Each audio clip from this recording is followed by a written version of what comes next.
Bienvenue sur cette nouvelle série de vidéos sur la mémoire. Je suis le Dr Oké, je suis neurologue passionné par la neurologie et par la vulgarisation médicale.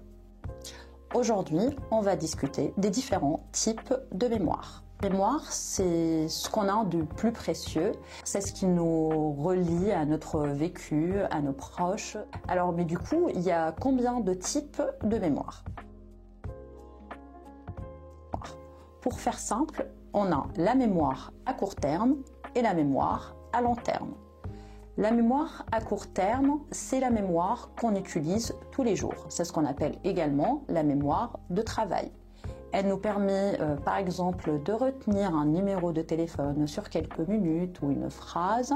C'est une mémoire qu'on utilise généralement tout le temps, toute la journée, dans toutes les tâches quotidiennes. Et c'est généralement ce type de mémoire dont les gens se plaignent en général. C'est parce que avec les nombreuses stimulations qu'on a dans nos journées, les tâches quotidiennes, les multitâches même, en fait, ça nous arrive souvent d'oublier. Mais pas de panique, ce type de mémoire généralement est lié plus à des problèmes d'attention ou de concentration que des vrais problèmes de mémoire. On a ensuite la mémoire à long terme. C'est celle qui nous sert du coup sur le long terme. La mémoire à long terme, on peut la décomposer sur plusieurs parties. On va commencer par la première. La mémoire procédurale. Qu'est-ce que la mémoire procédurale? C'est la mémoire des procédures. C'est quoi la mémoire des procédures?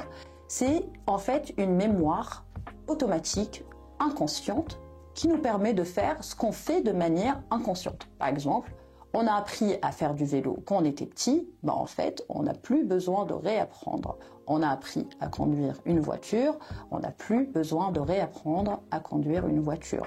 C'est une mémoire automatique, Les tâches sont faites de manière inconsciente. Cette mémoire, elle est très importante dans les actes de la vie quotidienne. Le deuxième type de mémoire est la mémoire sémantique.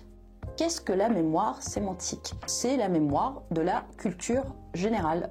C'est celle qui nous permet de connaître l'âge de nos amis, le prénom, nom du président, celle qui nous permet de connaître la capitale de chaque pays dans le monde. C'est celle qui va nous permettre de gagner à une question pour un champion. Ensuite, le troisième type de mémoire est la mémoire perceptive.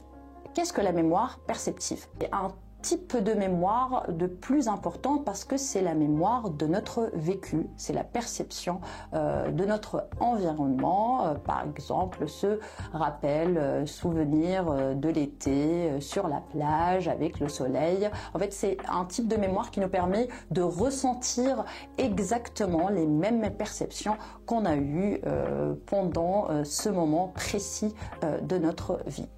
Le quatrième type de mémoire est la mémoire épisodique. C'est la mémoire des épisodes. C'est la mémoire qui nous permet d'être là au présent. Elle nous permet également de nous rappeler des anciens souvenirs du passé, d'un moment très important. En fait, cette mémoire épisodique, elle est mieux enregistrée avec des meilleurs souvenirs s'il y a des émotions et des sentiments pendant cette mémorisation.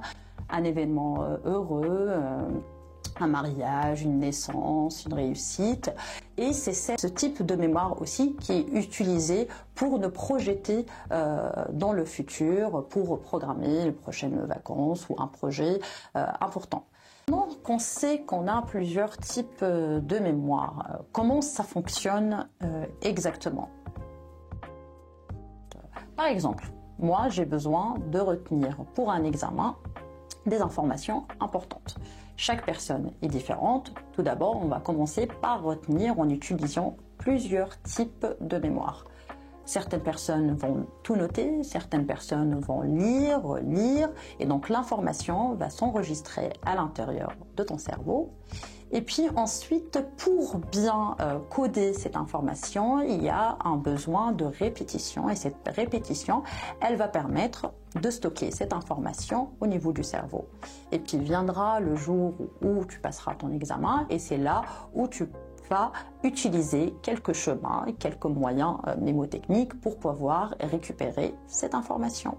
Alors si vous aimez cette vidéo, n'hésitez pas à mettre j'aime, à la partager et surtout abonnez-vous. Merci.